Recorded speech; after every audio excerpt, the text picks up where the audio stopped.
So in this video, I want to go through, you know, 2 or 3 concepts of project management. The first one will be, as you can see from the slide, is about this triangle. It's called the iron triangle in project management. It's known as iron because these three corners of the triangle, the cost, the time, and the scope. And in some books it says scope will be quality, quality will be scope. I think this is American British versions, but here I present the scope one. So these three concepts, the cost, scope, and time of a project, are the major determinants for the success of a project. These are traditional project success measuring tools. So that's why they call it the iron triangle. If you touch one of them, the others will be affected. For instance, if you increase the cost of a project, then or decrease the cost of the project, the time will be affected, or the scope of the project will be affected. If you go beyond your schedule, then that will force you to add additional cost. Or you might also broaden the scope, or you might add some features or reduce some features of the project. So when one side of the triangle is touched, then all the others will be affected as well. That's why it is an iron triangle. When you touch one side, the other side of the triangle will be affected. So cost of a project includes the resources, the budget, whatever resources we use to conduct a project, that's our cost.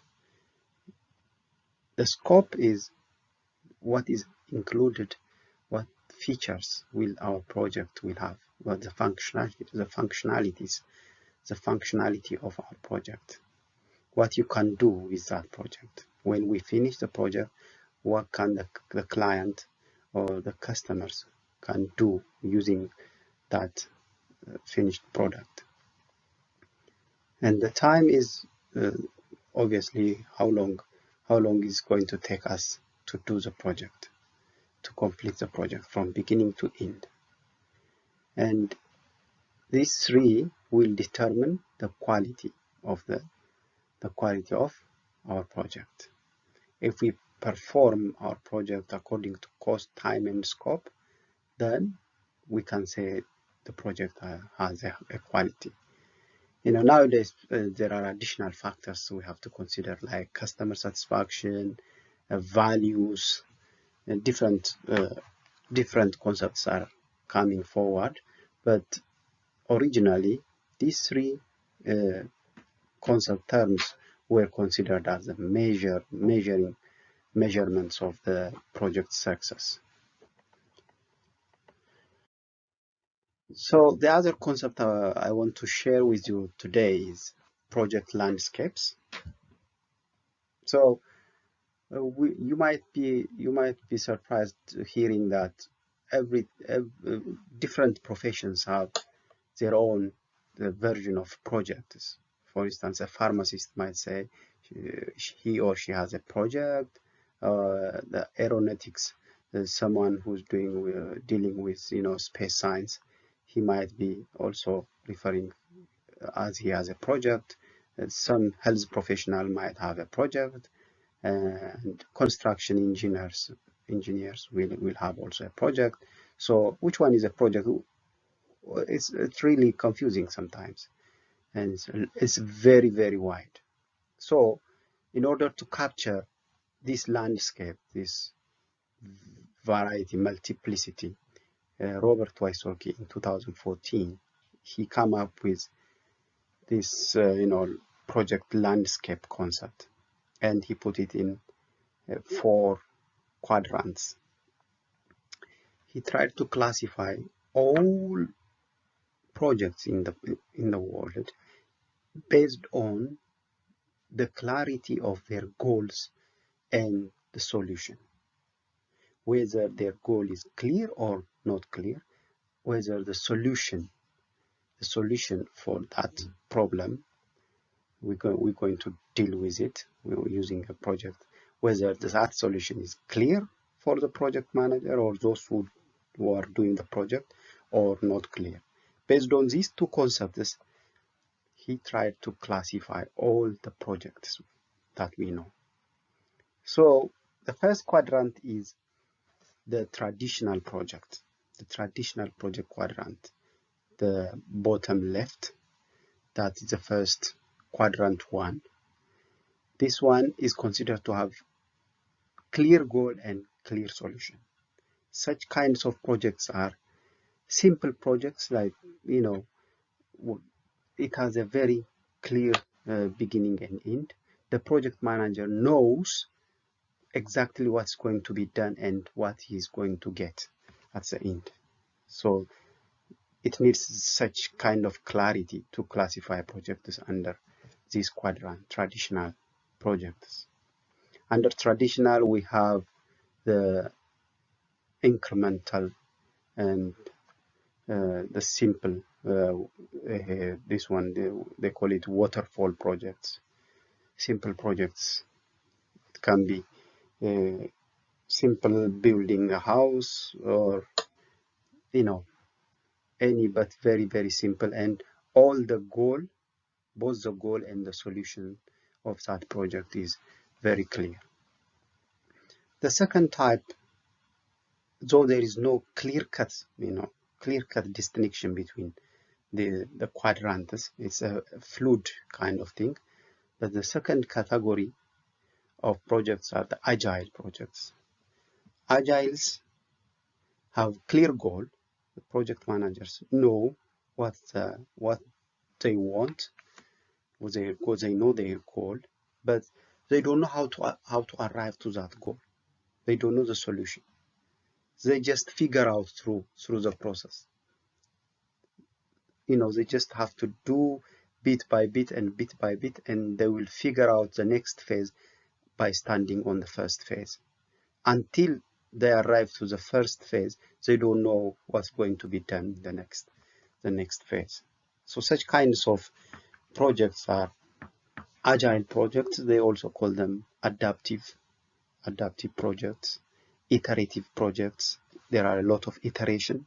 You do the first floor, and you do another floor, such kinds of incremental. No, that one is traditional. I think incremental is traditional for building, but for agile is IT projects. Most IT projects are agile projects.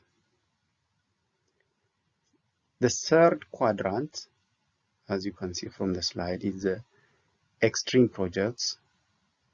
Such kinds of projects, you know, project managers or those who do the project, or the representatives of the project, they don't have the clear goal about the project, and at the same time they also lack clear solution. They don't know what's going to happen. They don't know. They just have to try it, and they don't know how to arrive to that goal at the same time.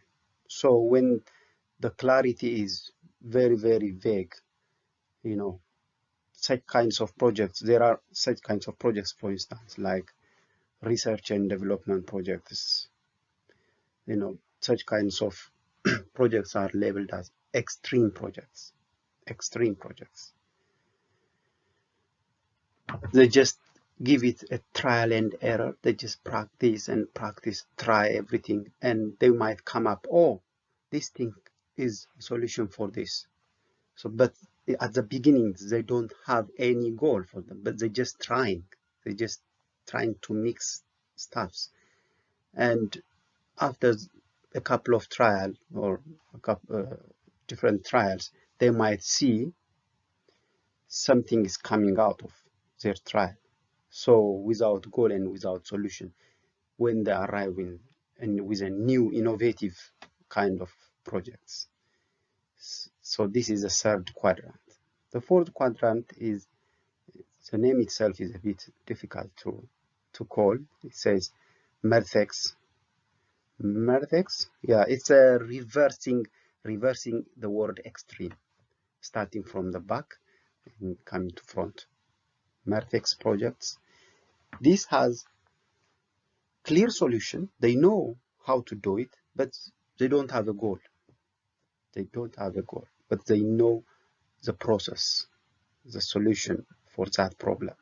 But they don't know, they don't have a goal, specific goal.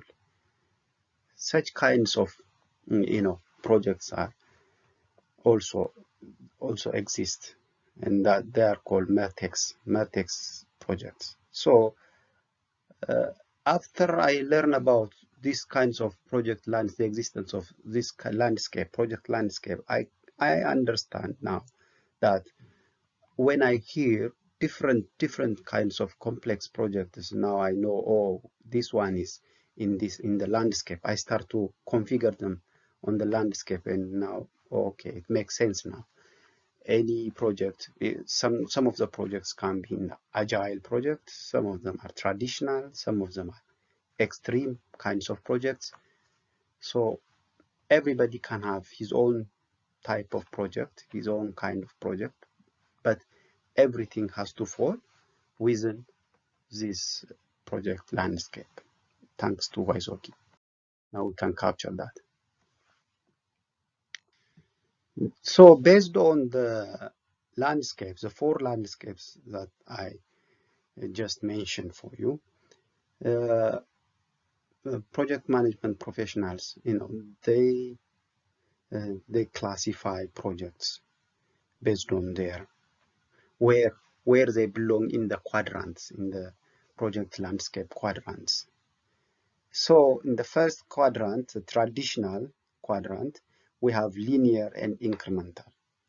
Linear or waterfall is, you just plan something, execute, monitor and evaluate, and that's it, you are done. You know exactly what you are planning to do, and it's very simple. It's just like a waterfall. It goes from the top and go down,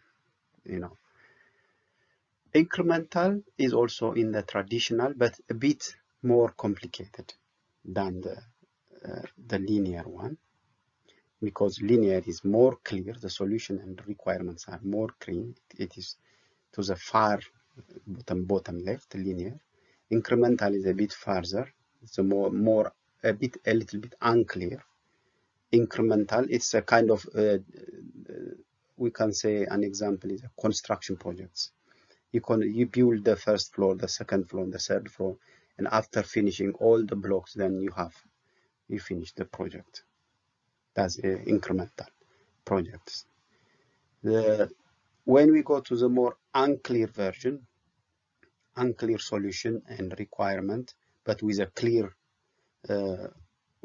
goal, we have projects of iterative projects and adaptive projects. Iteration is, repeating some parts of the project, repeating. IT projects are iterative most of the time. They are agile. So this, the second quadrant, is agile projects. It requires iteration. You have to do bits of the project again and again. And the sum of all those iterations will give you the final project. The third quadrant is extreme project. Extreme project, as I say, is very unclear. The requirements and the solutions are very unclear, but it has a clear goal. And we have the final one, the Imertex. These kinds of projects have clear solutions and clear requirements, but unclear goals. So such kinds of projects called Mertex, or the reverse of extreme. It's a bit weird for me. I don't know how to even say the word Mertex. It was never been there. It's a reverse of extreme projects because it has clear solution but unclear goal. the reverse of the extreme. That's why they reverse the word itself.